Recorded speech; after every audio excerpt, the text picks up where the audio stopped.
Thank you. Welcome, everyone. Thank you for joining us for this very special event, this panel discussion entitled New People, New Places, the Changing Landscape of International Migration in the U.S.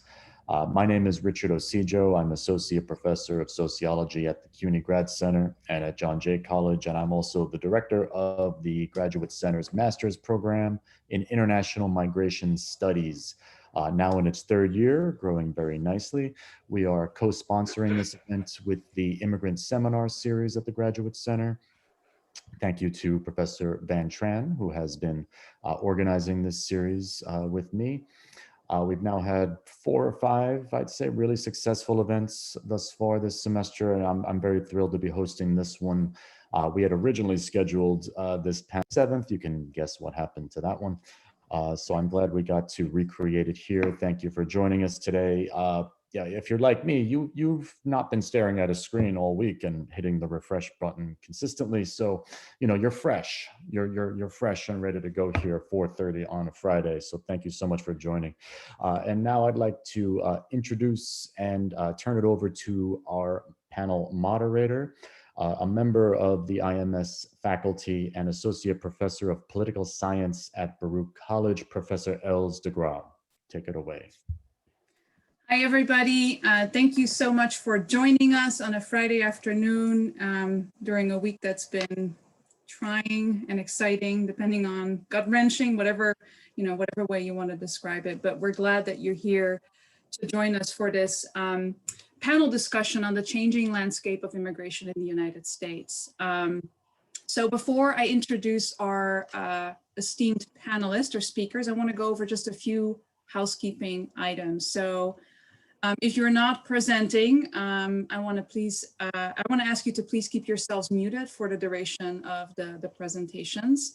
The chat box is enabled, and I invite all of you to say hi and to maybe briefly introduce yourselves. It'd be good to get a sense of who is here today. This panel discussion will run for about 90 minutes, and we have invited each speaker to share their research and to speak for about 15 minutes. So it is our hope that we have about 20 to 25 minutes at the end for comments and questions from our audience. So a mix of folks have registered for this event, including fellow academics, but also students and some government officials and activists. So we hope to have a good Q&A discussion at the end, and we welcome questions and comments from all of you. Now, if you do have a question for our panelists, can you please send that question or comment to me in a private chat? That way I can keep track of things a little bit more easily, and I'll remind you every now and then to do so. You don't have to wait until the end to share your question or comment. If you have a question for our first panelist, by all means raise it when he or she is speaking. So now let me introduce our panelists, and I'll briefly introduce them in the order in which they will be presenting today. So first of all, Dr. Daniel Lichter is Ferris Family Professor of Life Course Studies, Professor of Policy Analysis and Management, and Professor of Sociology in the Department of Sociology at Cornell University. It's quite a mouthful, I have to say. He is especially interested in America's racial and ethnic transformation, growing diversity, and the implications of that for the future. His work also centers on new destinations of recent immigrants, especially Hispanics moving to less densely populated rural areas. Next up is Dr. Helen Merrow. She's an associate professor of sociology at Tufts University. She's a sociologist of immigration, race and ethnicity, social class, health, and inequality and social policy. Her work explores Latin Americans' incorporation trajectories and racial and ethnic identities in the United States and Europe. She also studies the impact of immigration on social life and race relations in the rural American South, variation in how public bureaucracies approach the issue of undocumented or unauthorized migration, the relationship between immigrants and the host society, and also Americans' aspirations to emigrate. So to leave. Thirdly, Dr. Jennifer Erickson is Associate Professor of Anthropology at Ball State University. Her research interests include refugee resettlement, welfare, Texas, the money, not the state, I tend to kind of mispronounce it, blame it on my ESL, gender, race, ethnicity, and urban anthropology, with a geographic focus on the Midwest of the United States, but also South Sudan and Bosnia-Herzegovina. Her latest book is called Racing Fargo, Refugees, Citizenship, and the Transformation of Small Cities. And it compares and contrasts refugee resettlement and welfare agencies and Bosnian and South Sudanese refugees in Fargo, North Dakota. She'll be talking about that today. And then finally, we have Dr. Abby Fisher-Williamson with us. She's an associate professor of political science and public policy and law at Trinity College. She researches and teaches on immigration policy, health policy, urban politics, and political behavior. Her book titled Welcoming New Americans, Local Governments and Immigrant Incorporation explains why cities welcome immigrants and how these efforts both promote but also restrict incorporation. She's also a co-editor of the volume titled The Politics of New Immigrant Destinations, Transatlantic Perspectives. Now, for those of you who are not yet familiar with the work of these exceptional and fine scholars, I'll drop in the chat box in a moment links to their websites so you can learn more about the phenomenal work that they are doing. I'll do it in a minute when I stop talking. So by way of brief orienting comment, I'm going to keep it very short. Our panelists will each talk about immigration dynamics in what scholars refer to as new immigrant destinations. So especially since the 1990s, we've seen a much greater geographical dispersal of where immigrants live and reside in the United States. So away from a handful of what are called traditional gateway states and gateway cities to places that had never seen large-scale migration before. And these new destinations include rural and suburban areas, including those in the South and the Midwest of the United States. So that's what our panelists will address in their presentations. So with these very brief orienting comments in mind, I want to invite Professor Lichter to kick us off. Thanks, Els. Let me put up my screen share here really quickly. And thank you all for joining us this afternoon. There's probably other things that many of you might want to watch on TV, including the elections. So thank you all for coming today.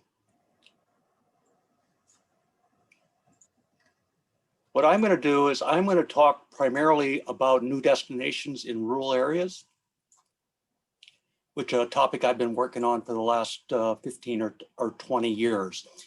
And I'm trying to combine the interest I have in rural depopulation, rural decline, rural small declining communities, along with the new influx of immigrant populations, mostly with Hispanic origin from Mexico and other parts of Latin America. And the question I have, which is of interest to some nonprofits, is whether immigrants can be a source of economic development and population growth in some of these rural areas. This work is with my longtime collaborator, Ken Johnson, who's at the Carsey Institute in Sociology at the University of New Hampshire. So the overall goal here is to evaluate whether new population growth among Hispanics has provided a demographic lifeline for depopulating rural areas. And this is really combines really two signature trends in rural America and the extent to which they seem on the surface to be working at cross purposes. One is the idea of rural depopulation, which I'll show you a chart in a second, that shows about 40% of all rural counties in the United States, or non-metropolitan counties in the United States, reached their population peak sometime before 1950 or earlier. And also that since the year 2010, for the first time ever, rural America has experienced absolute population decline based on the same number of non-metropolitan counties.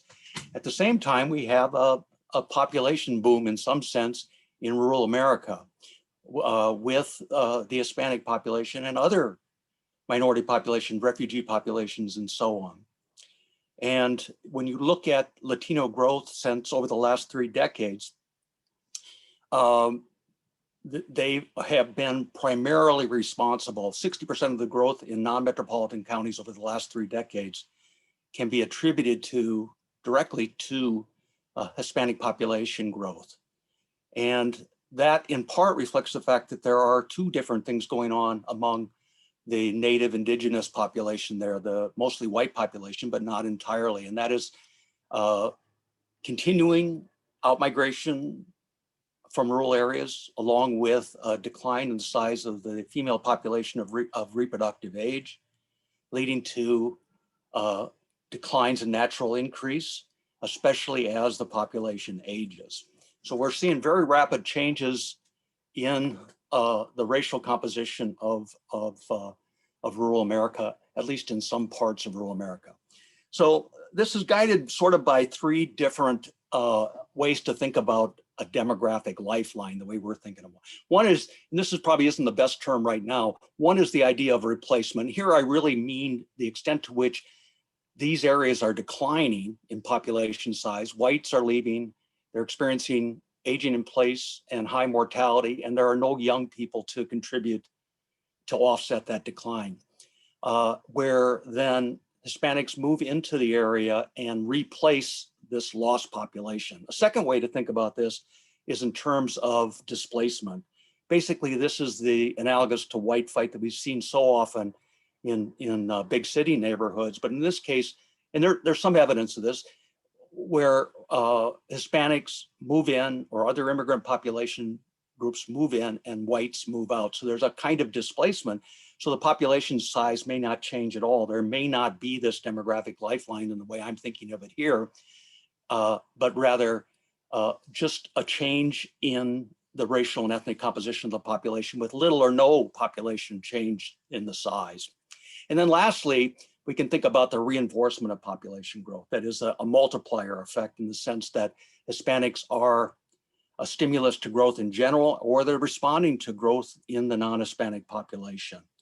And they're there simply taking advantage of the same things that any population takes advantage of, and that is jobs and housing and so on that makes these places good places to move to. So those are the way we're thinking about these changes in rural America and whether Hispanics or other immigrant populations can be a demographic lifeline. So let me just start out first with a big picture of divergent patterns of population growth and decline. By divergence here, I'm talking about how Hispanic populations diverge from mostly white or non-Hispanic populations, mostly white and African American. And this just charts the course of population change here in blue over the last 3 decades. Over on the left-hand side, you see the period from 1990 to 2000. That's differentiated by non-metropolitan counties and metropolitan counties. And then the second decade and the third decade there from 2010 to 2016. So what you see here is a slowing of population growth across the United States, across both metropolitan and non-metropolitan counties.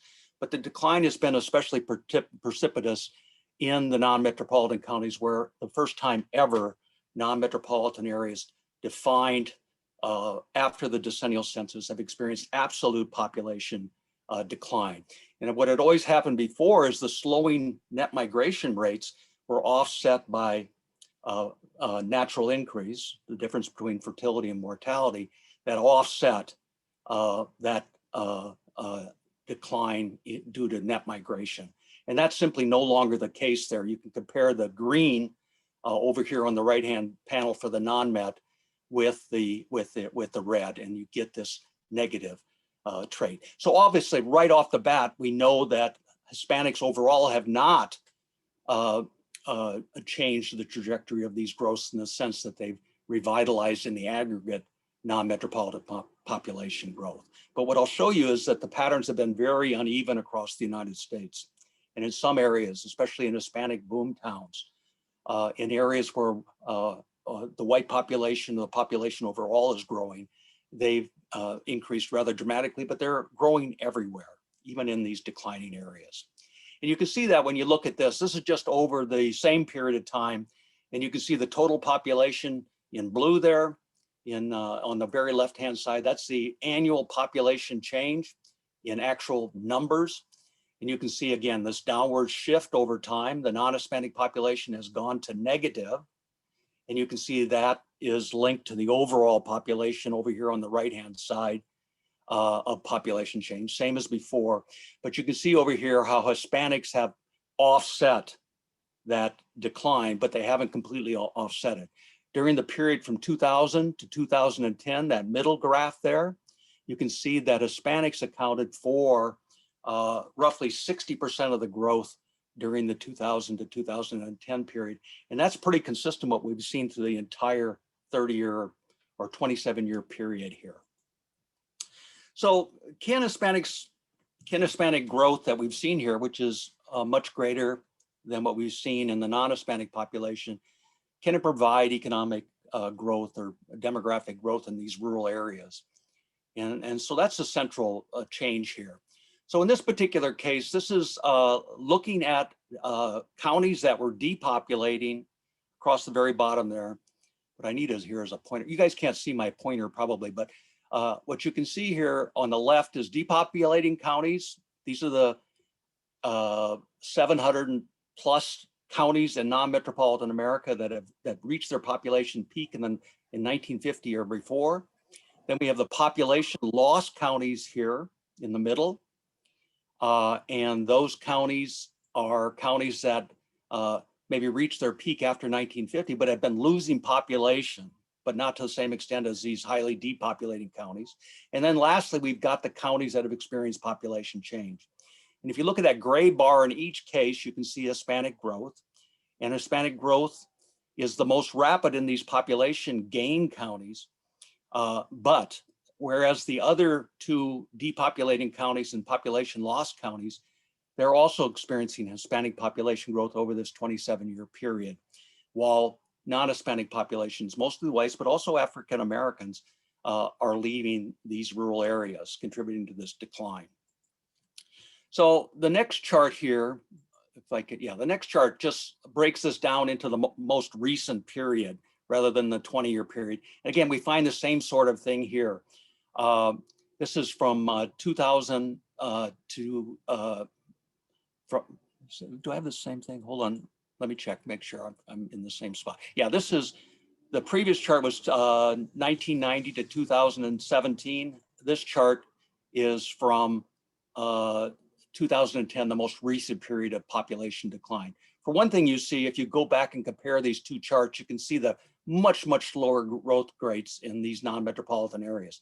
And again, Ken Johnson and I have a paper in the most recent issue of Demography where we talk about how there's this winnowing process going on in America, where at the end of every census, many of these non-metropolitan winners, the counties that are actually growing, mostly at the periphery of metropolitan areas, are being redefined. So almost all the growth in metropolitan areas over the last 30 or 40 years is due to the growth of these non-metropolitan areas that have been redefined as metropolitan. And one of the points in that particular article is that the winners in non-metropolitan areas are not being counted as part of the non-metropolitan universe. Today, there's excessive winnowing that's going on where the left behind counties are still defined as non-metropolitan. So each successive decade, those remaining counties have a lower and lower prospect for substantive growth. And that's why I think we've seen this absolute decline in the post-2010 period in non-metropolitan areas overall. But again, even for this most recent period, you can see where now in non-metropolitan areas, Hispanic growth, even in the growing counties, is far exceeding what we're seeing in the non-Hispanic population. And in the depopulating counties over here on the far left, the gray, you can see they have slight increases compared to really quite massive declines in these depopulating counties and in the population lost counties. So this is quite a change over a period. And of course, this is part and parcel with what I said earlier, that about 60%, 65% of the growth that we're seeing in non-metropolitan areas overall, based on the current definition, after they've been winnowed out by reclassification, is due to non-metropolitan, is due to Hispanic population change, okay?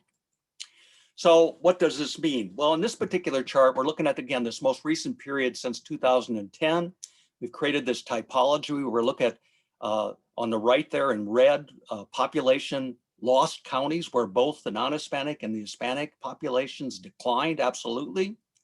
The light pink there, the pink color, is a case where we have overall population loss, even as non-metropolitan, even as Hispanics gained in population size.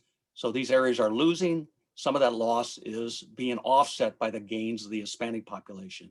And then the one that we're really interested in here is that third column, which is the almost 200 counties that grew only because of Hispanic growth. These are the cases where these populations have been a demographic lifeline in some sense, where they've replenished or replaced these populations in a way that's contributing still to growth. And I'll show you in a second a map that shows the geographic spread of these. And then lastly, we've got those counties. You can see it's about 25% of all non-metropolitan counties are experiencing both growth from the Hispanic population and from everyone else, okay?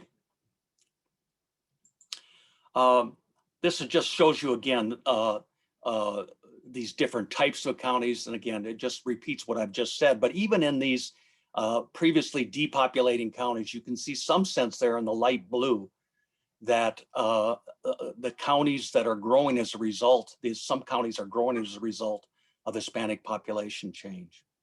But the vast majority here in the middle, about 75% for both the depopulating and the population loss counties, are experiencing native decline and growth, on the other hand, of the Hispanic population. I got a couple really quick charts here. I'm going to just show you where these places are. In this particular chart, this is looking at, again, the most recent period from 2010 to 2017. We're in the process of updating these right now.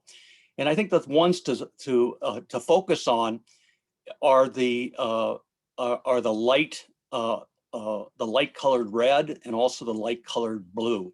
The light colored blue in this case are those counties that grew only because of Hispanic growth. And you can see they're spread out all over the place.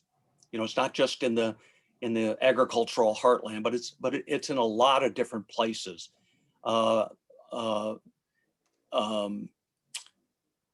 know, even in California and places like that.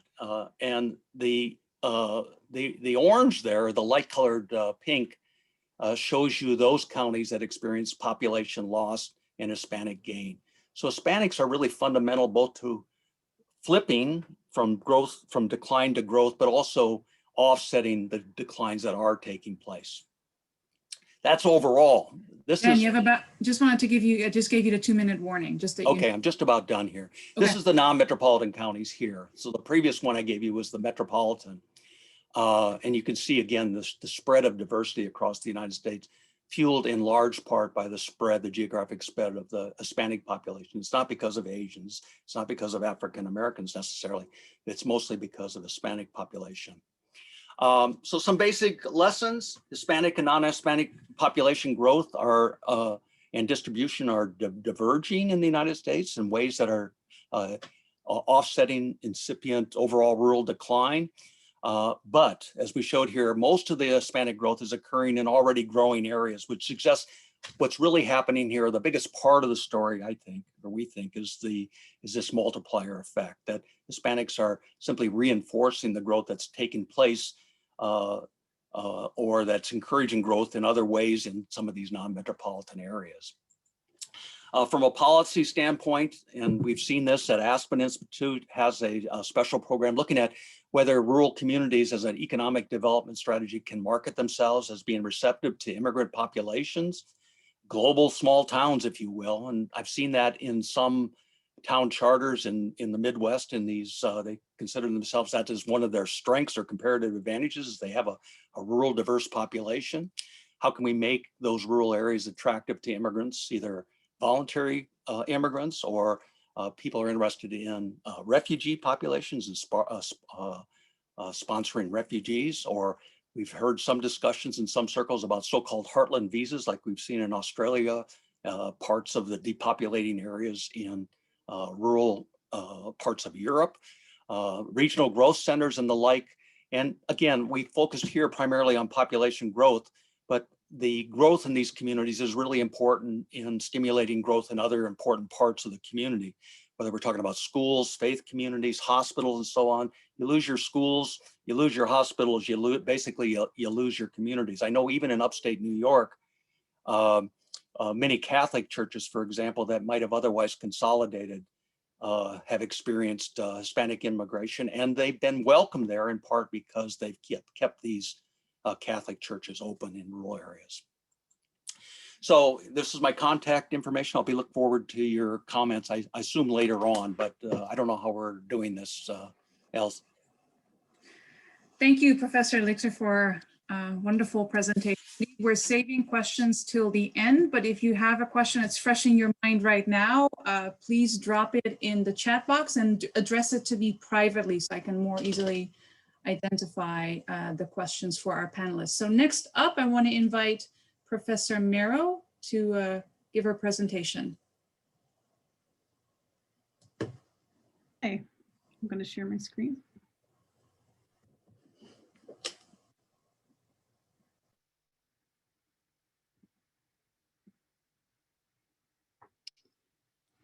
So I hope that you can hear me okay. I have some problems today with instability of internet, but it should work out, I hope.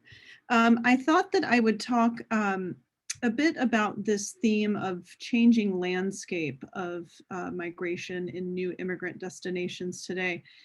Many of us who are here who have done work on new immigrant destinations know that this is a catchphrase, a label that largely refers to places that haven't had a long history of in-migration. And it kind of tends to refer to areas of the country, and you've just seen some of these in Professor Lichter's presentation, that experienced rapid foreign-born and or rapid what is called by the census Latino or Hispanic in-migration over the late 1980s, mostly 1990s, and then again in the 2000s, although there are some demographic trends which show new immigrant destinations grew in terms of other populations as well. And due to spatial and temporal correlations in the time of arrival and the place of settlement, you can see over here in the graph on the left, I'm quoting from some of the Jeffrey Passell's reports from the Pew Center in the mid-2000s, that many new immigrant destinations have higher proportions of undocumented members among their total populations compared to traditional destinations. So the absolute numbers are smaller, but what this means is that even a lot of individuals lack formal authorization to be here. And even if they don't, as individuals, larger proportions of their communities do.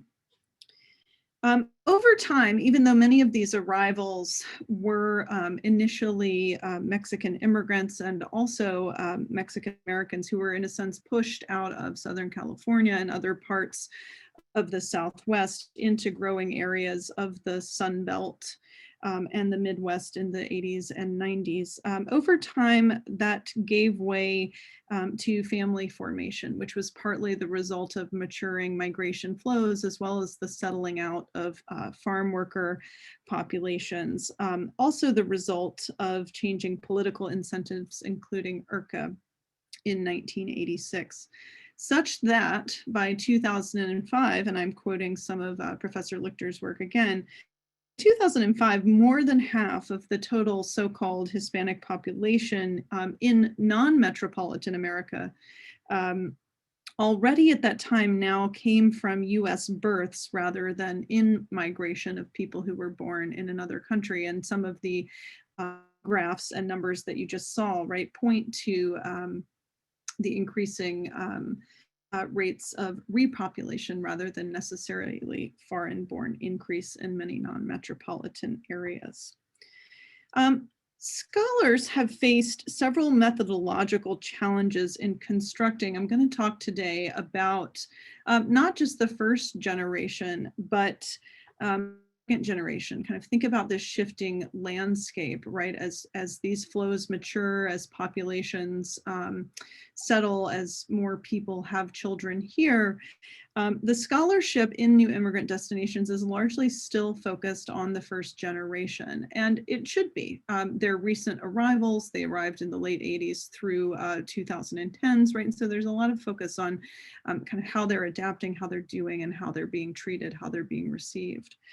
And not as much, very few, it's starting. So if any of you on here want a research agenda, there isn't as much focus on what we call the second generation, defined as either the 1.5 generation who are born abroad and come here at early ages, typically under the age of 6 to 12, or what we call the true second generation who are born here to immigrant parents.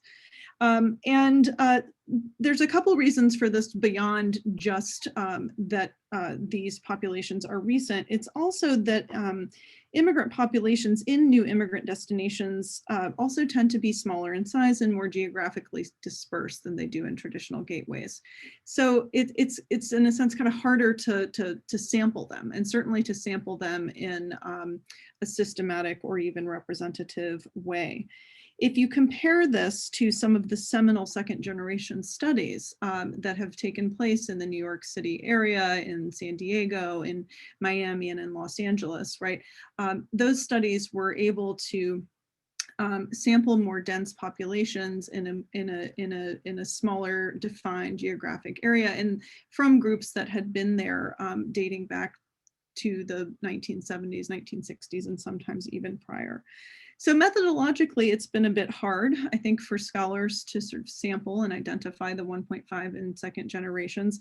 We do have some emerging studies, but again, they're not, they often are non-representative samples, and oftentimes they do take place in areas where the Latino population or the immigrant population, depending on which study we're following, are heavily concentrated.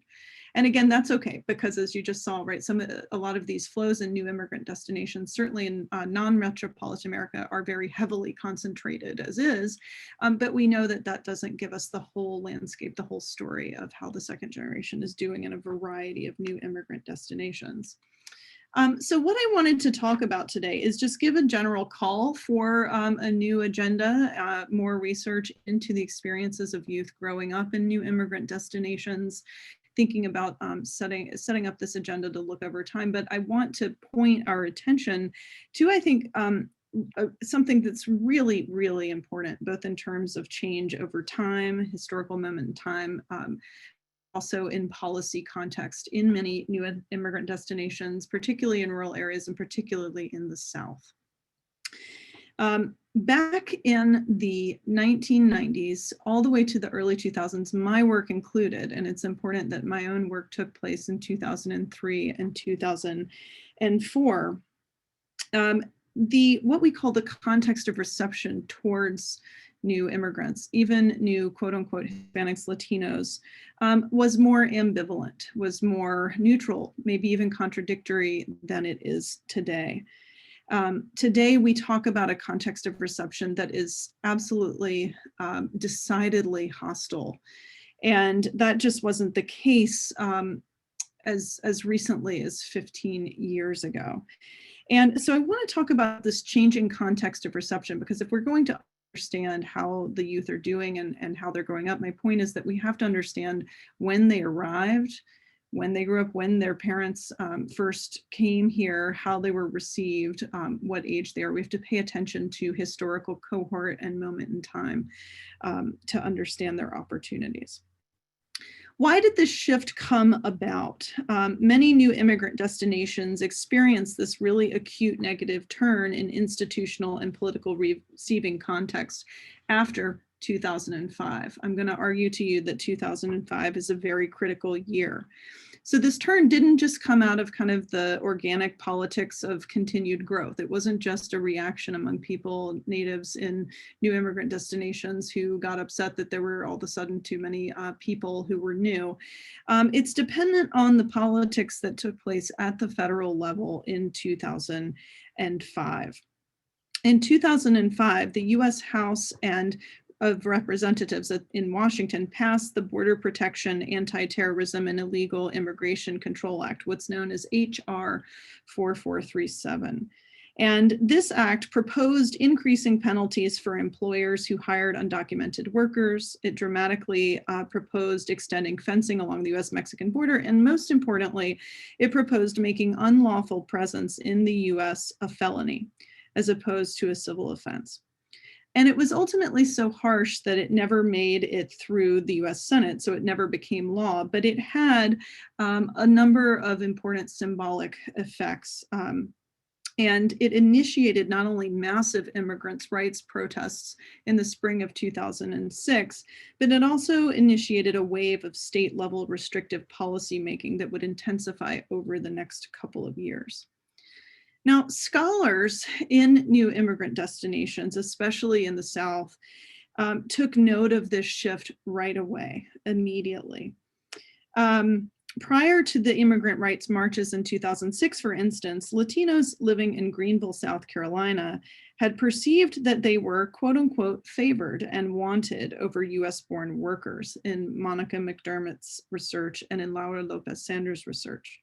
Even as they, of course, suffered exploitation at work, they were nonetheless viewed as efficient and hard workers, and employers referred to them as, quote unquote, God-sent people.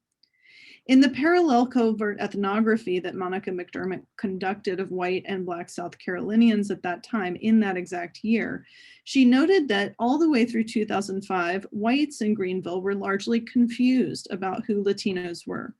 Not only did they sometimes describe them as maybe Greek or Indian or Chinese or white or Black alongside Hispanic and Mexican, their attitudes, she noted, toward them were paternalistic, especially compared to their more outwardly prejudicial attitudes towards Blacks. And this fits with my findings in Eastern North Carolina in the early 2000s as well. But in the midst of national salient media coverage of the immigrants' rights marches, and that kind of spilled out into new immigrant destinations as well, McDermott argued, right, that when the immigrant rights marches began taking place in new immigrant destinations like Omaha and Greenville, that this was really the key moment in which whites' formerly more diffuse and confused attitudes toward Latinos were quickly morphing into racialization and threat. Whites began referring to all Hispanics right at that time in 2006 as Mexicans and illegals. Even media portrayals of immigration began to shift.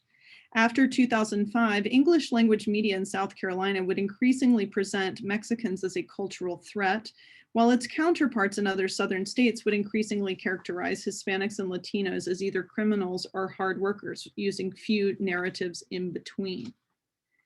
But the rapid shift in attitudes toward Latinos only tells us part of the story.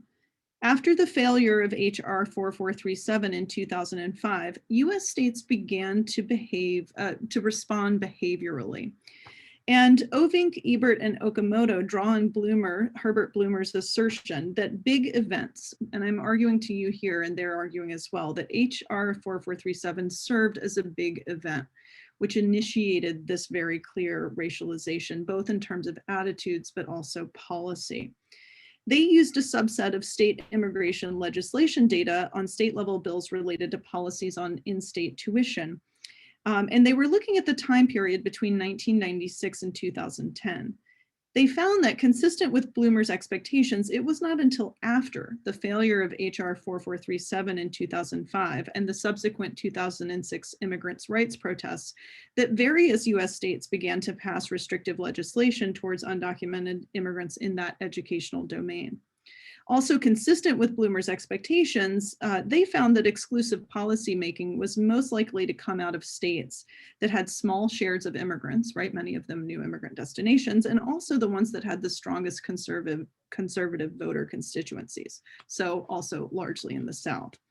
Interestingly, right, it's basically they found that everywhere got restrictive in that domain in state education policy at the time. It's just that new immigrant destinations, especially rural and southern ones got even more restrictive. And they argue that it was really a symbolic politics moment where legislators in those places were trying to show that they were attentive to the concerns of HR 4437, even though it had never passed.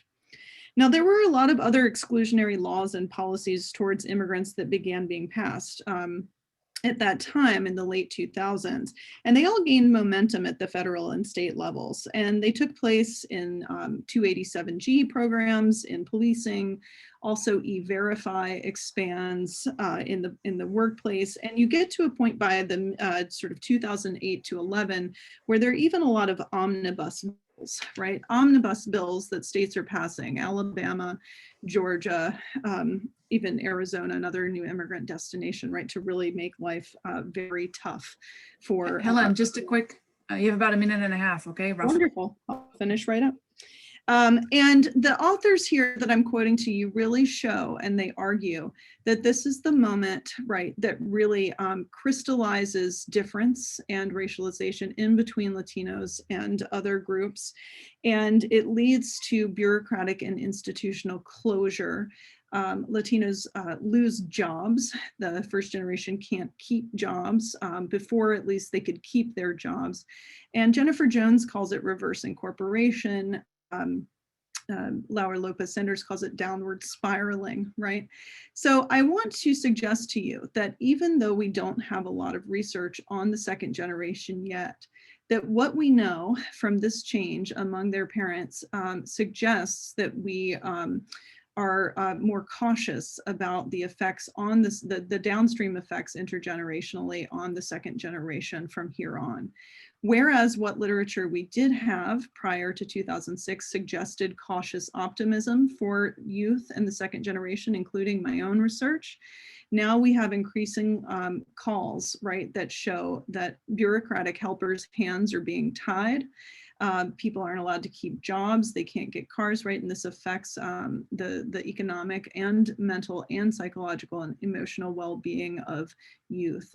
And there's increasing evidence that their self-esteem is suffering, fear of surveillance is up, and there's really what Joanna Dreby calls in Ohio and New Jersey a culture of fear. So I'll end with that in mind, and a couple of charts I just wanted to show you as I leave.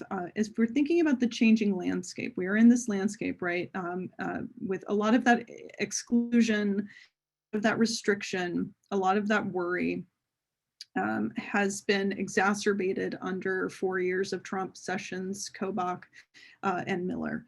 And so there is not a lot of kind of new incoming immigration. We're kind of shifting our sights down into the second generation, but I don't want us to forget that in-migration didn't stop. And here's a picture here, right, of a Mexican Migration Project, right, from Doug Massey's work that shows that the numbers of new arrivals undocumented did go down from 1990 to 2010. But we often don't talk about, right, the rise of temporary farm worker, temporary non-immigrant labor in particular, and the rates, the numbers of temporary farm workers coming into the country today are larger than they were under the Bracero program in the 1940s, 50s, and 60s at this point. Many of them are taking place, or they're coming into new immigrant destinations, into rural areas. Don't pay attention to this chart, just think this is, I did a quick Wikipedia search. I did what I tell my students not to do. So these are actually undercounts, but a lot of this use of the temporary H-2A visas goes up after 2006. See the date, it really rises. They're coming into these areas, these new immigrant destinations. In fact, the first farm worker did come into North Carolina in the early 2000s. And this is important, right? We don't really talk about them. We don't really theorize them. We don't kind of think about them for the implications of new immigrant destinations, but their numbers are very, very, very, very high. And most of them are Mexican, and they're kind of creating sort of isolated population that is wanted for its economic labor and not wanted for its reproductive capacity and not given political rights. Thank you. Thank you, Professor Marrow, for another fascinating presentation. I next want to give the mic to Professor Erickson, and I think she also has some slides she wants to share. So the floor is all yours. Great. All right, I hope you can all hear me. I want to just say thanks to Richard and Els and the CUNY Grad Center for inviting me to be on this awesome panel. Like Elle said, I'm going to talk about my book, Racing Fargo, which just came out a couple of weeks ago with Cornell University Press. So there it is. And this is an ethnography grounded in comparative methods. The book has two main aims: to challenge one-dimensional perceptions of refugees as mere victims, dependents, or recipients of aid, and instead show how they make positive changes to cities. And two, to give more visibility to people working on social justice and equity in places that are not really considered to be all that diverse. Sorry to interrupt, but maybe you want to put your slides in presentation mode so we can see the full slide. Okay, is that not? We see the ones on the side, and then. Oh, that's okay. I do this every day with my students, so I'm not really sure why it's not working right now. Hit the slideshow at the top there. Yeah, slideshow. There you go, and then from beginning. Let's see. How's that? You got to double click it, I think. Again, from the start? If you press play from start, it should play. Well, I don't know why it's not doing that. So let's see, play from start. Double click. Huh. Maybe you need to share the entire desktop, the entire screen, because it won't allow pop-ups. Okay. Sometimes that happens. This is so weird because I've never had this problem before. I apologize. Sorry to interrupt, but yeah, I think we want to see your beautiful pictures in full. Let's see. So if I show desktop. Yeah, if you click the first selection, and then it should allow you to do the full screen. There you go. Does that work? Yep. All right, thank you so much. Sorry about that, everyone. Okay, so Fargo is on the border between North Dakota and Minnesota. It has been and continues to be home to a lot of different Native American tribes and nations that I've listed here. And Fargo is currently at about 125,000 population with its sister city of Moorhead, Minnesota, and the city of West Fargo. It has a metro population of about 257,000. And I just want, racing in the context of Fargo means analyzing a history of race and settler colonialism alongside contemporary approaches to diversity. For example, how refugee resettlement disrupted the discourse and recognition and misrecognition of race in terms of physical attributes like skin color, white, non-white, language, religion, nation, and importantly here, sociality, whether you're nice or you're not nice. Racing acknowledges the toxic social construct of race that continues to be a primary and decisive way of coding difference and social worth, regardless of origin or legal status or cultural practices, as migrants and other minorities are coded as non-white and therefore out of place. So I want to look larger at this context of reception. In addition to being a settler colonial state primarily settled in the mid to late 1800s by Norwegians and other Scandinavians and Germans, largely Christian, mostly Lutheran and Catholic. Like I say, they practice a form of North Dakota nice, which basically involves a lot of chit chat, a lot of questions, a lot of smiling at strangers. And it can be a genuine form of niceness and welcoming, but it also can be very passive aggressive, as Joel and Ethan Coen have showed in their film Fargo, as well as Garrison Keillor in his radio program, A Prairie Home Companion. You'll see billboards that tell you to smile, to be nice, be polite. And so refugees have to contend with these forms of niceness. There's also, of course, a very notorious climate that people who live there are exceptionally proud of. And it contributes to their ideas of work ethic. They believe that they work harder than the average American citizen. And that combined with an exceptionally low unemployment rate, one of the lowest in the country, the Great Recession barely registered in the state of North Dakota, and it remains low even to this day. And all of this contributes to the forms of whiteness that you see in Fargo. And so if you look at in the early 1990s to mid 1990s, Fargo was about 97% white. Now, if you look at that today, it's down to about 85% white. And as I'm going to explain, a lot of this has to do with the influx of refugees to the region, but that's not it. There's also some high skill jobs that bring people to the region from other parts of the world, like at the hospitals and North Dakota State University and Microsoft and other software developing agencies.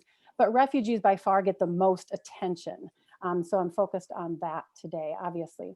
So refugees started arriving, they were resettled to North Dakota in 1948, but numbers stayed relatively low, and it was largely churches and volunteer organizations and sponsors that were doing the resettlement jobs until about the late 80s, early 90s, as resettlement numbers started to increase. The refugee resettlement as a profession started to develop and grow. And as you see this influx in 1999 and 2000, it started to cause a huge ripple in the city. It was kind of the first time that people started to really notice and talk about refugees. And it caused a lot of problems between the Refugee Resettlement Agency and especially public institutions that were also charged with serving them, like the welfare organization, schools, police officers, and other people that were kind of, I guess I could say they felt like diversity was being forced down their necks, and that the city didn't have the absorptive capacity that the resettlement agency felt that it had. And I'll talk about this later wave at the end of my talk here. So in relating these two organizations, I talk about them as siblings because both the resettlement program and the welfare program is funded by the same progenitor, which is the Department of Health and Human Services. And I highlight the shared goal of economic self-sufficiency for refugee clients, but the divergent programs and practices for executing this goal. So I do this by drawing attention to the racialized and gender differences among staff. At the resettlement agency, you see a lot of former refugees serving as case managers, high rates of turnover, very little training, not as much accountability. And at Cass County Social Welfare Agency, which is a county administered state welfare program, overwhelmingly everyone is a kind of a white woman, Christian, English speaking. And this really played out in how these different people worked with refugees. And so I see at Cass County, there was this kind of idea that Lutheran Social Services and other nonprofit organizations were like these pesky little siblings who were spoiled, who didn't really have that much accountability. They could kind of do whatever they wanted. And they had these rigid rules. And that was sort of their defense of why they didn't have time to understand diversity better, if you will. So there was some hesitancy for people to work with refugees at the welfare agency. But over time that changed. And so my work supports John Clark's assertion that welfare states change.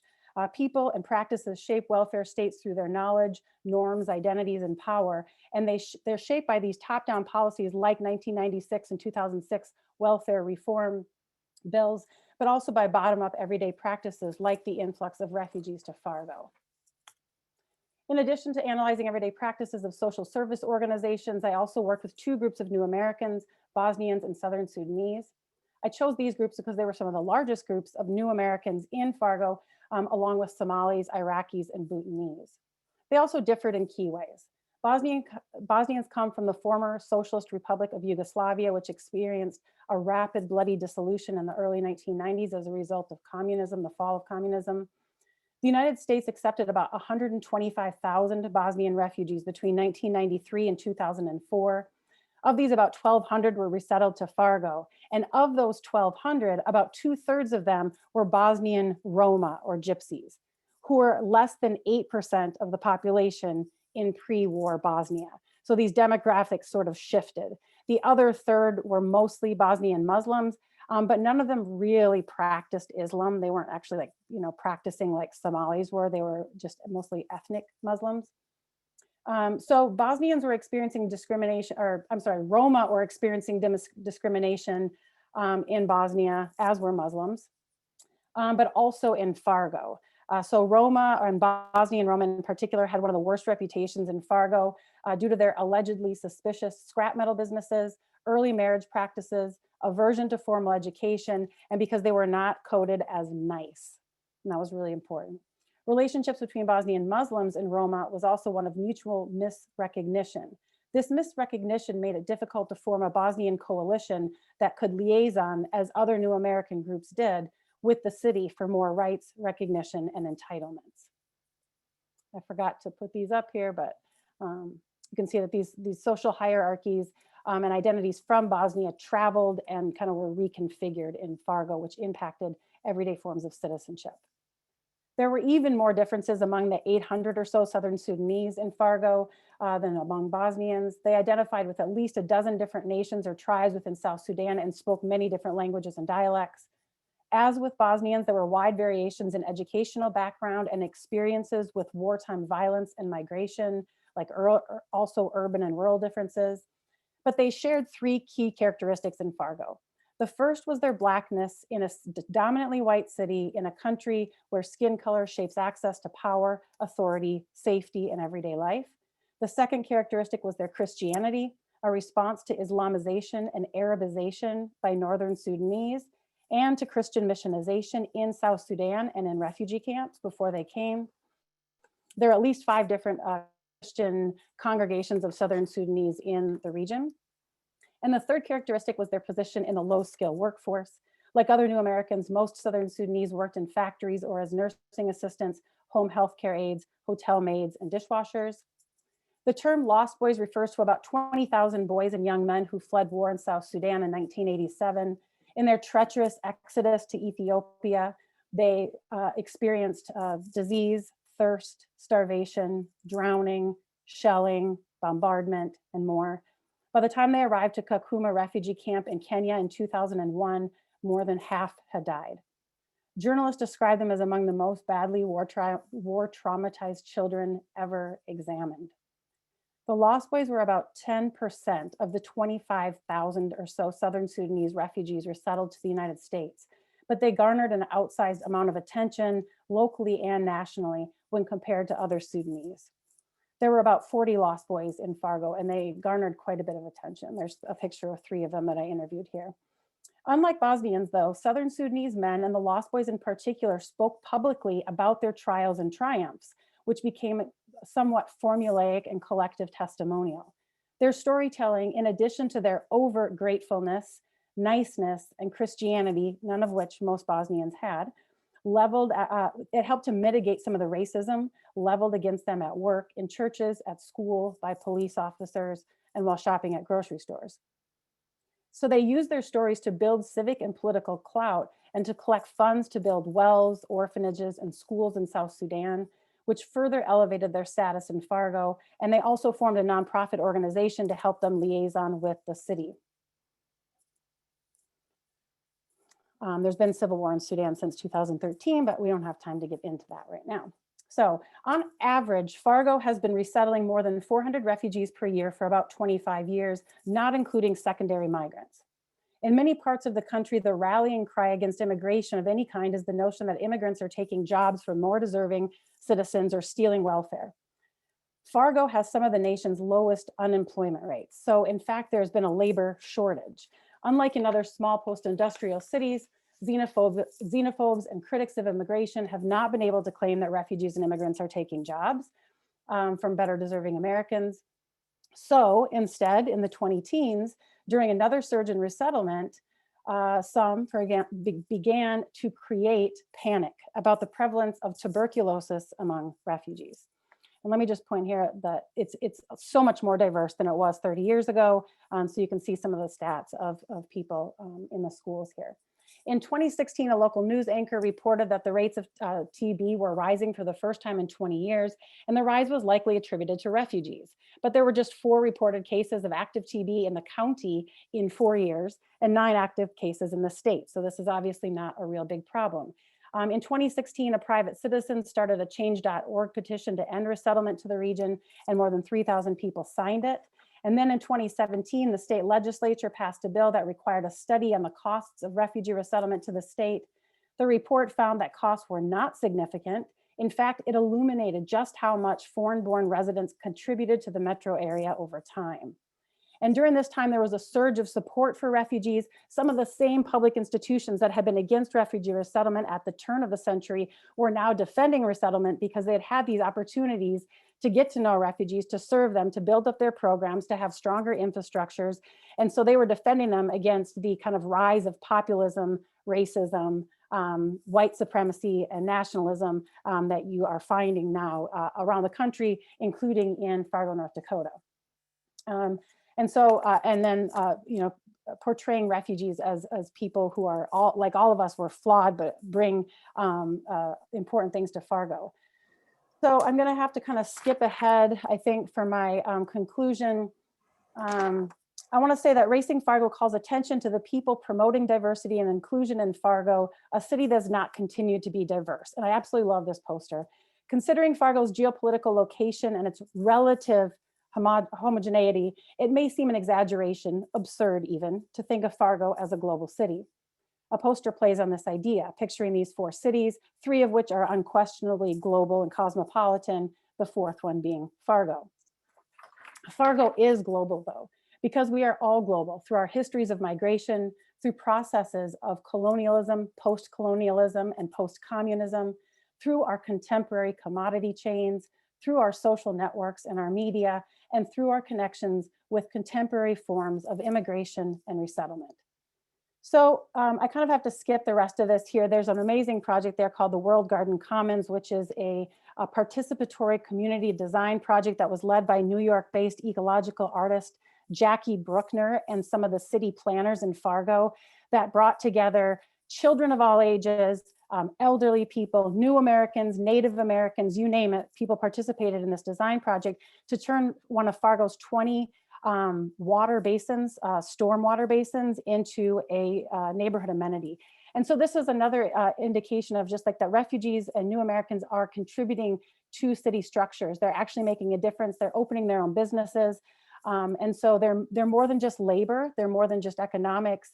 They also contribute to social circles in remarkable ways. So I better leave it at that. I want to just thank my funders and everybody who participated, and let other people speak.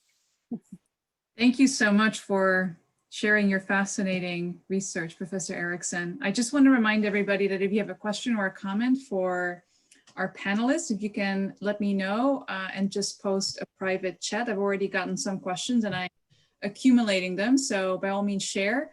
And I now want to pass on the mic to Professor Williamson. Abby. Thank you. I will go ahead and share as well.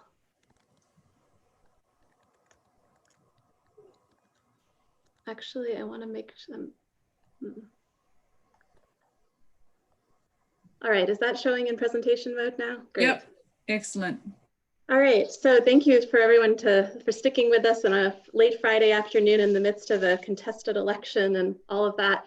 I really want to thank Richard and Els for bringing this panel together. It's really exciting to talk about these issues during a time of change. And with that in mind, I am in the hopes that a new presidential administration is taking shape. I thought that I would shape my comments today around how a Biden presidency could use its executive authorities to encourage welcoming immigrants and new immigrant destinations. So the work today that I'm going to be discussing is part of a broader argument that's developed in my book, Welcoming New Americans, which you see there on the left. But I'll be supplementing that with findings from a 2016 survey that's not covered in the book. And then at the end, I'll be trying to discuss how these claims are likely to hold up in light of 4 years of Trump. So I'm going to recommend to the new Biden administration that they focus on 3 federal policies in order to promote local welcoming. One would definitely be rebuilding refugee resettlement. And I see Professor Erickson clapping there. Yes, we are on the same page with that.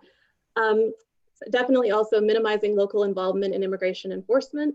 So local deputization needs to be minimized. And then lastly, bolstering federal civil rights enforcement, which has certainly been undermined during the pandemic.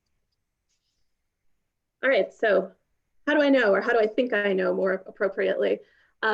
These claims, these recommendations are based on some theory generating work, and then some theory testing work. So in terms of theory generation, I looked at 4 new immigrant destination case studies over 15 years, so from 2000 to 2015, and looked at how local government officials responded and then how those responses shaped social and political incorporation. Having developed some hypotheses there, I went on to conduct 2 surveys of local government officials' responses to immigrants in 2014 and 2016. And I'm also going to talk a little bit today about some work I did that looked at 94 towns that had passed restrictive ordinances in 2006 and 2007. And then I went back and looked at their policies in 2014 and 2015 to see what those looked like. So with respect to the case studies, I'll just briefly say, I looked at these 4 places: Elgin, Illinois, in suburban Chicago; Yakima, Washington, sort of central agricultural Washington state; Lewiston, Maine; and Wausau, Wisconsin. And in 1980, similar to Fargo, all 4 cities were themselves overwhelmingly homogeneous white. So their surrounding areas may not have been, but the cities themselves were. And over the course of the next 30 years, they became home to substantial non-white immigrant populations. The cases were selected on the basis of their demographic change patterns and not the characteristics of their response. And 2 of them were primarily Latino immigrant destinations, and that's Elgin and Yakima, as you can see on with the blue and red lines on the graph there. And 2 were largely refugee destinations: Wausau with Hmong refugees, as you see in the green line, and Lewiston with Somali refugees. So in looking at these case studies over time, I want to talk about 2 main observations that I made. So first, similar to some earlier work that Helen has done, and also similar to what Professor Erickson was discussing, the experience of refugee resettlement in these places really provided resources, skills, and inclinations among local officials to welcome immigrants. I also saw, though, that these places were not immune to restriction.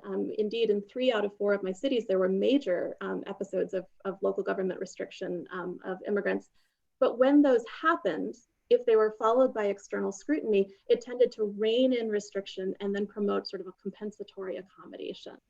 And in both of these cases, what we're seeing is that an external influence, whether it be federal policy or external scrutiny, and in this case, the external scrutiny often involved federal civil rights enforcement, was really demonstrably shaping local responses. So this leads to the theory that I'll talk about today, and that is the idea that sort of federal policy feedbacks really shape local officials' beliefs and behaviors. And this, of course, as I said before, builds off of the earlier work on bureaucratic incorporation that Helen is known for. So the way that I would put it is that these policies sort of represent a critical juncture that generates resources, incentives, interpretive tools, in the words of Paul Pearson, and it provides an instrumental message to local officials, telling them what to do. But it also, and I think perhaps as if not more importantly, provides a symbolic message to local officials, telling them what they should believe about immigrants. And this can set cities on sort of a path-dependent trajectory towards a certain kind of response to immigrants. So as I'm suggesting, these policies can be very powerful in framing immigrants on the local level. So I'm suggesting that exposure to refugee resettlement can frame immigrants as clients and lead local officials to be more welcoming towards immigrants. Civil rights enforcement can frame immigrants as sort of a protected class, or I think more broadly as worthy of protection, and therefore leading to more welcoming responses. On the flip side, though, of course, we have seen since 2005, as Helen was pointing out, an increase in restrictive responses. And so I'm going to talk in particular about immigrant detention on the local level and how participation in those activities can frame immigrants as lawbreakers and lead to less welcoming responses. So in addition to the case studies, in order to test those observations that I mentioned earlier, I drew on a survey of 1,400 municipal officials that was conducted in February to April of 2016. So during the Trump campaign, but before the Trump presidency. And the survey draws on a stratified random sample of 1,000 immigrant destination towns and cities that have a population of at least 5,000 and are at least 5% foreign born. The sampling method does prioritize centers of population, but it also includes a representative assortment of smaller towns across the United States, including new destinations. And because different agencies within a town can respond differently to immigrants, in each town I sample 4 officials. So the mayor, city councilor, police chief, and a city manager.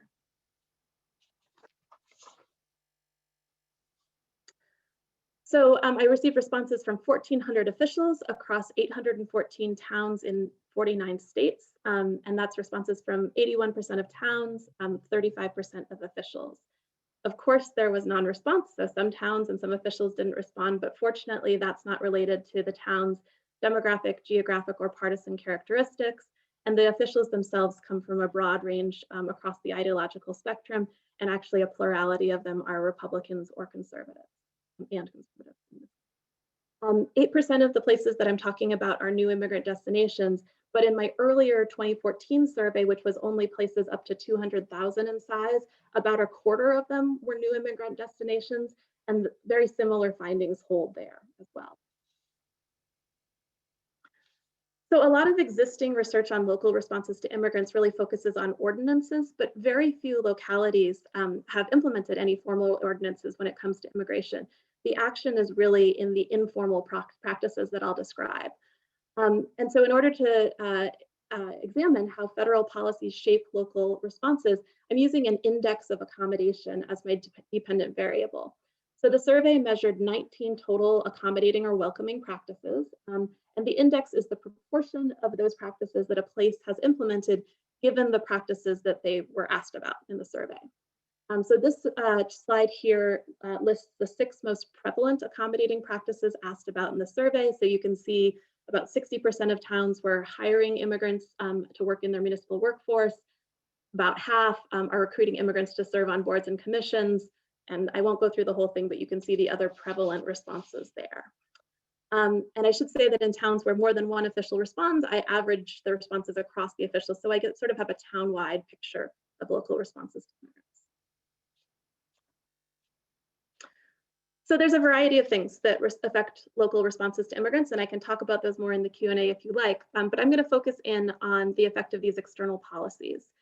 So if we want to understand the effect of external policies on local responses, and in this case, federal policies on local responses, I want to look at policies that local officials are exposed to, but that aren't entirely in their control, and indeed are quite beyond their control in the case of these 2.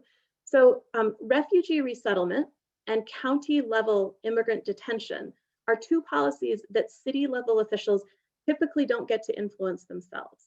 With respect to refugee resettlement, national refugee voluntary agencies determine the destinations of the refugees and can settle refugees in a town without the local officials' approval. Perhaps some changes under Trump, but this was historically the case. So the key explanatory variable that we're talking about here, measuring refugee resettlement, is the number of refugee arrivals in a given town from 2002 to 2016 per 1,000 town residents. And this data comes from the Worldwide Refugee Admissions Processing System. When we talk about county level detention population, the way that I'm looking at this is that there are intergovernmental service agreements where counties have agreed to house immigrant detainees. These aren't agreements that town level officials have themselves signed up for. So they're not party to these county level agreements. But by virtue of being in the town and also by virtue of typically sharing jail space with the county, so often local arrestees are housed in county jails, by virtue of that, they're exposed to this county level immigrant detention. And as a result, the definitions of immigrants as outsiders and lawbreakers are sort of foregrounded, which I argue dampens initiatives to welcome immigrants.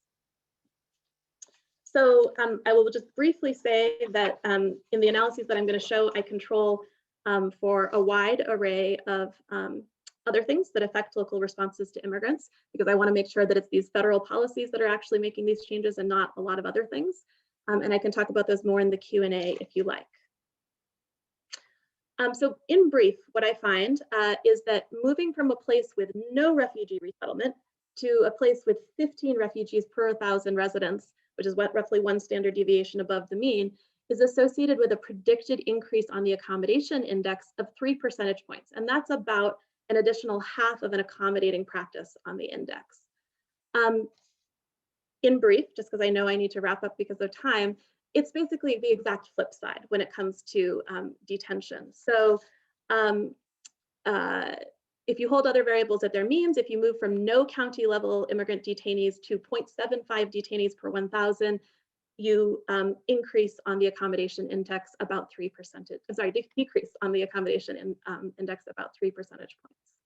So in both of these cases, the population estimates program, which doesn't differentiate by national origin at all. So we haven't been able to do any kind of detailed group, any kind of detailed national origin group. So it's just not possible with those data. Now we are working with some other data that it may be possible with the American Community Survey where we could do that. But even there, you start getting restricted samples for small areas, especially in rural areas. So there's disclosure problems. But I think it's a good question. Thank you. Yeah, I figured that small sample sizes are probably gonna make things a little challenging. And actually related to that, there was a question for Professor Erickson, I believe. Hold on. It's a question from Emil. I'm hoping I'm pronouncing your name correctly. He or she, I also don't know. Emil asks, in what ways can we try to challenge the misrecognition and invisibility of such small communities, especially when they're not picked up in the census? It's kind of dovetailing on some of the stuff that Professor Lichter just mentioned, but this question is specifically for Professor Erickson and the communities that you've studied. Yeah, I love that question. I think it's really hard, actually. I was grateful to the people in Fargo for welcoming me to come there and do research. And one of the biggest reasons that they wanted me to come to Fargo was because of the challenges they were experiencing with Roma in particular. And I had done research with Roma in Bosnia in the late 90s. And so I had this experience of working with Roma already. And so they thought, well, this is great. You can come and help us figure out how to deal with them, essentially. And the short answer is that I did not do that successfully because people have to want to be a part of a larger community. And a lot of the Roma were not particularly interested in integration. And it wasn't, frankly, in my wheelhouse, or I didn't really have the desire to force them to integrate if they didn't want to, but there was some changes over time. So for example, a couple of Roma started marrying non-Roma, which was a huge deal in that community. And I think some of them started going to school more, others would drop out early and get married early. But certainly over time, this is going to change. And I think sometimes we just want faster integration. But the misrecognition among Bosnians is long standing. It's not like ancient hatreds or anything. It's like contemporary discrimination. Like Bosnians would be like, how come, I mean, how can they possibly do what they do? You know, like they just could not see themselves as being of the similar thinking patterns of Roma, the non-Roma. But I do think it's possible to work like the Southern Sudanese. They had so many diversity, like so much diversity among them. And there was fighting, of course, there was infighting and all sorts of inner politics within that group. But they realized that the only way they were going to get more recognition and rights in the city was to come together. So sometimes they were able to do that. And I think that's where the coalition building begins, is that we have to be able to overlook a lot of different forms of diversity and figure out, well, what is it that we want? Just bring it up because I think it provides an opportunity for different panelists to kind of comment. She writes, a great panel, happy to be here during these challenging times. Dr. Lichter's fascinating point about the sponsoring of a sort of global villages has many examples in Europe. And I studied this phenomenon in Spain, she said, a country that took the lead on this about 20 years ago. And I kind of like the introduction of the comparison with Europe. I know that Helen, Professor Merrow, you do work on Europe, and I know Professor Williamson does as well, at least your edited volume, looked at transatlantic perspectives. So I was wondering if you guys have any thoughts on to what extent the phenomena that you studied are unique to the United States? To what extent can these be observed in Europe as well? Any thoughts you might share on that point? Whoever wants to take it.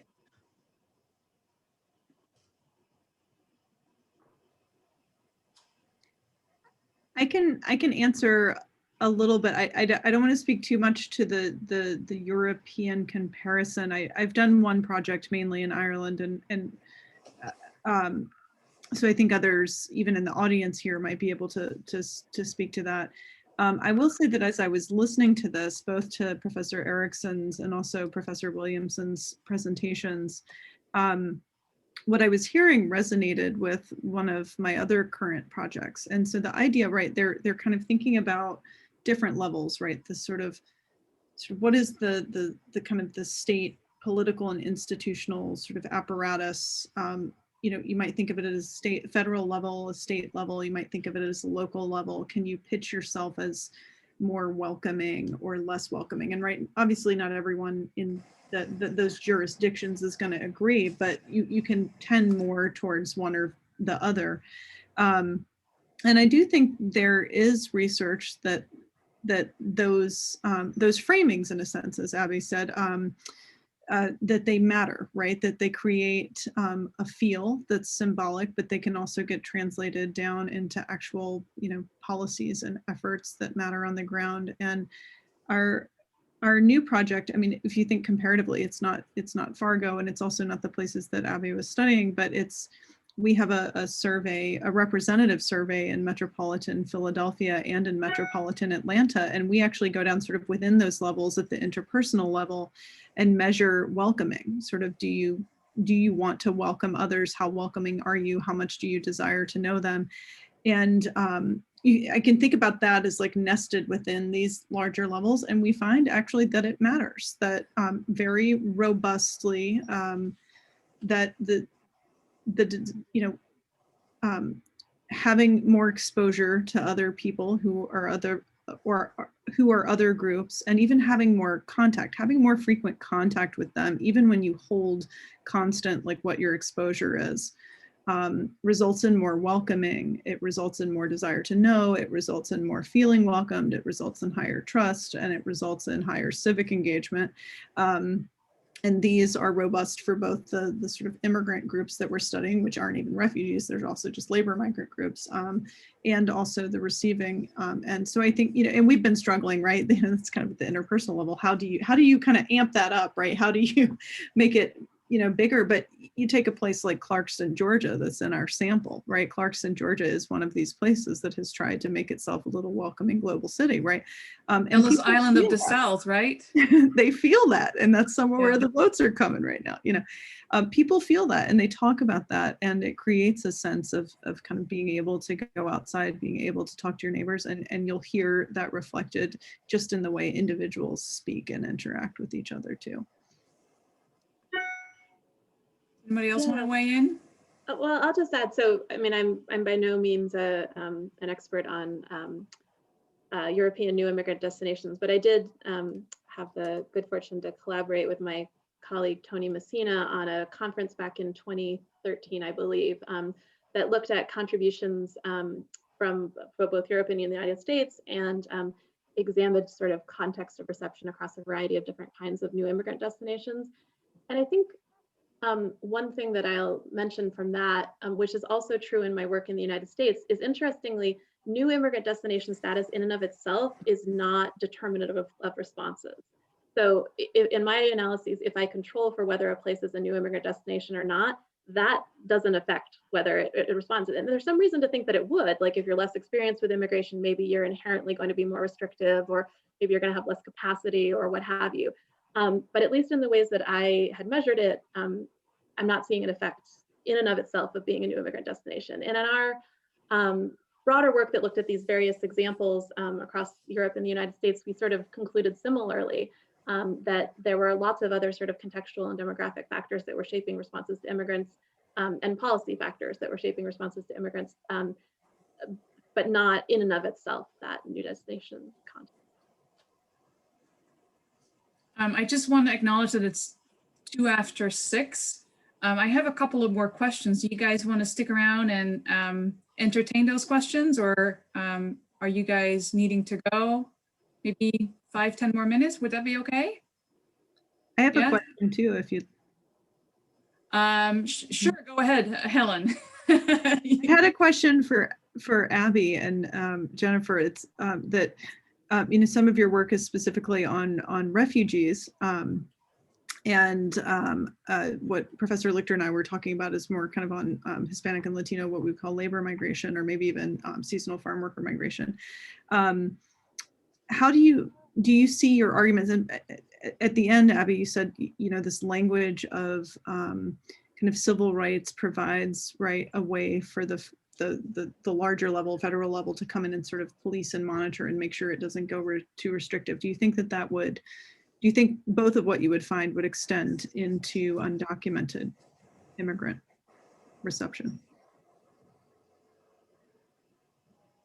Go ahead, Abby. You can go first. Okay, well, I can say that in the case of Elgin, Illinois, which is a primarily Latino destination, that was the case. So there was a case there where there were a number of housing discrimination suits because basically the housing department in Elgin really became overzealous in discriminatory housing enforcement towards Latinos, and there were federal suits that came in, and the same sort of, now this is pre-2005, so that's worth mentioning, but the same exact kind of process played out there. I won't show the slide because I know we're tight on time, but if you look, like there's like a definite if you sort of process trace it, in all of these places, there's some sort of restrictive episode.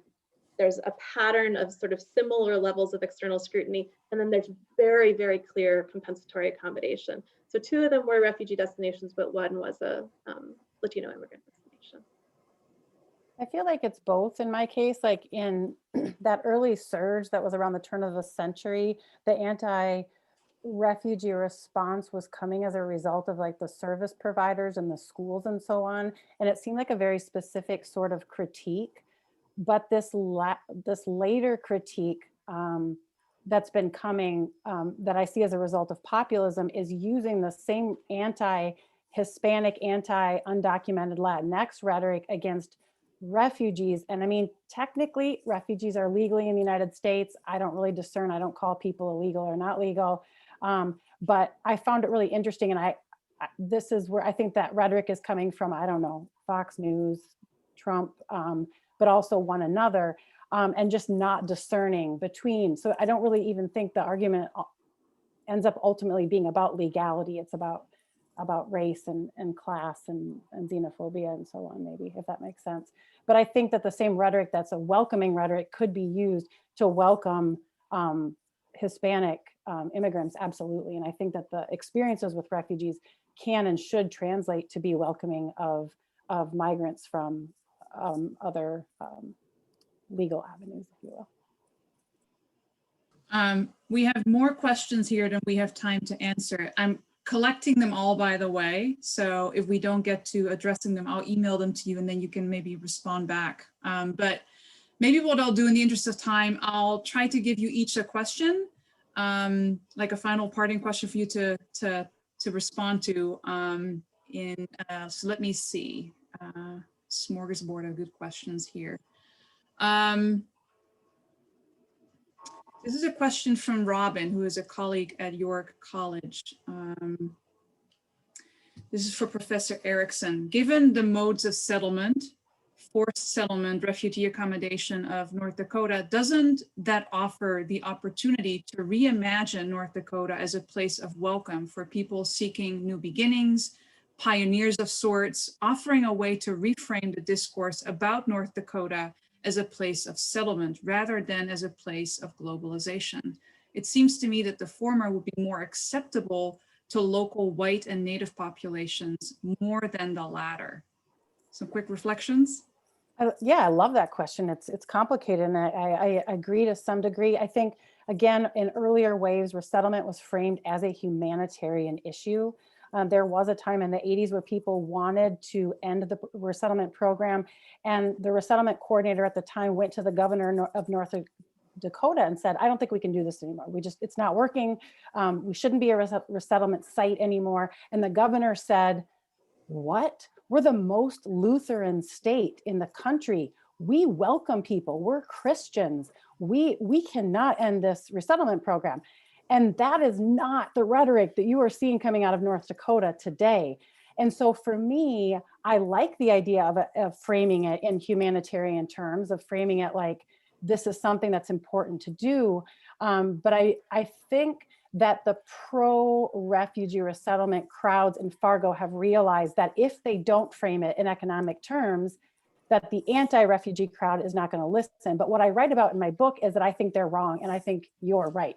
That if we continue to allow the discourse to be shaped by economics, that privileges economic citizenship, it privileges economic self-sufficiency and jobs over the social, over the common good, over the humanitarianism. And so I think it's a great question, and I totally agree with you. Thank you. Robin loves the answer she just put in the chat. So this is a question from Professor Kassenitz. He says to Dan Lichter primarily, but to everyone. Have we spent too much time thinking about immigrants and refugees as needing help and being entitled to services, and not enough talking about the benefits immigrants bring to American communities? We appeal to Americans' notions of generosity and justice, but would it make more sense to talk about self-interest? He asks. Well, I can tell you, I've seen both in my discussions with local, political leaders and civic organizations and so on, there's a big divide between reception and welcoming among the sort of rank and file people in the community versus the business elite. I mean, for the business elite, it is an economic consideration. I had a guy, I gave a talk at the Aspen Institute a couple of months ago, and I said, and he wanted to promote refugees as a source of growth so that he could sell more things and hire people. I said, have you talked to anybody beyond your business circle? And he said, no. Well, I said, that might be the first place to start. So I guess that's my first reaction. I haven't done much work on refugee populations, but over the last 6 months to a year, I decided that for rural areas, this is a really good topic to study right now, because I think there's all sorts of community issues related to bringing in refugees for all kinds of different reasons. And, I've been interested in rural depopulation and economic development, but I think there's the humanitarian side to this, I think is something worth trying to re-emphasize maybe as in the past. I'm from South Dakota, so I understand the Scandinavian socialism, but I also understand the German authoritarianism out there, the Catholicism. So they're these values are in conflict often. Did anybody else want to weigh in on this quickly? Yeah, I'd love to get in on that. So I definitely find that there's a disjuncture between local responses to immigrants and then local elite responses to immigrants that's really problematic, and that leaves room for this sort of populist mobilization of anti-immigration sentiment. But what I saw in New Immigrant Destination, so there's a lot of focus on sort of passing statements that support welcoming and that kind of thing. And I think that kind of rhetoric is just going to sort of fall on deaf ears.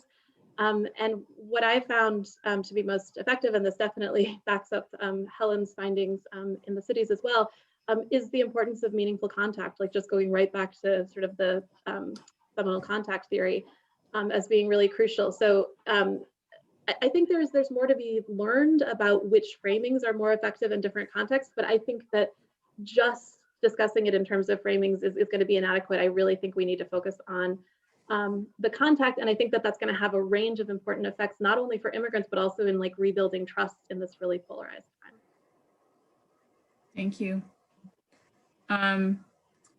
There's a question for Professor Marrow. I'm forgetting who it's from. I think it's Robin again. She gave me a long list of good questions for each of the speakers, but I like this one. She's like, if there is no warm welcome and there's downward mobility, why do these folks stay? first generation or second generation mobility, question mark?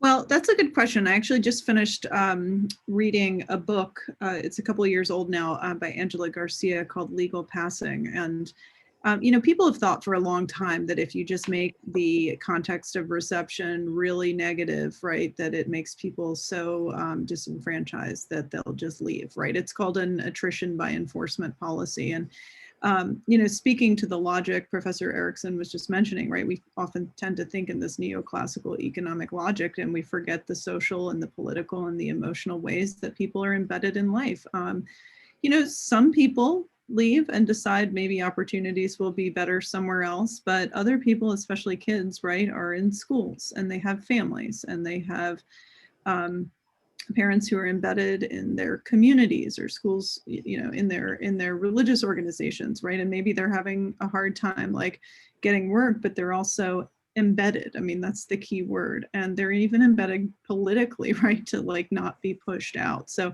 Angela's work, you know, really does a good job in showing how these local level restrictions, right, don't actually push people away. They don't do what they're intended to. And that's because they don't really think about the full logic.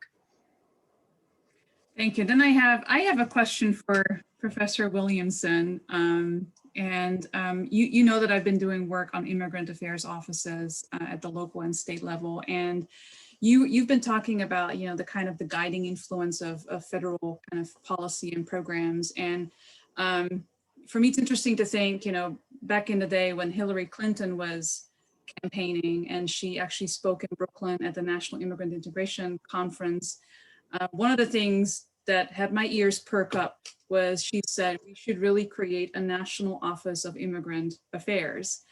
And I'd just love to hear your thoughts, what that would mean for some of the stuff that you have studied. You know, what would it mean for the national government to invest in an office and to, you know, to have it guide some of the work that states and localities are doing? Where does that kind of fit in the work that you have done? I'd love to hear.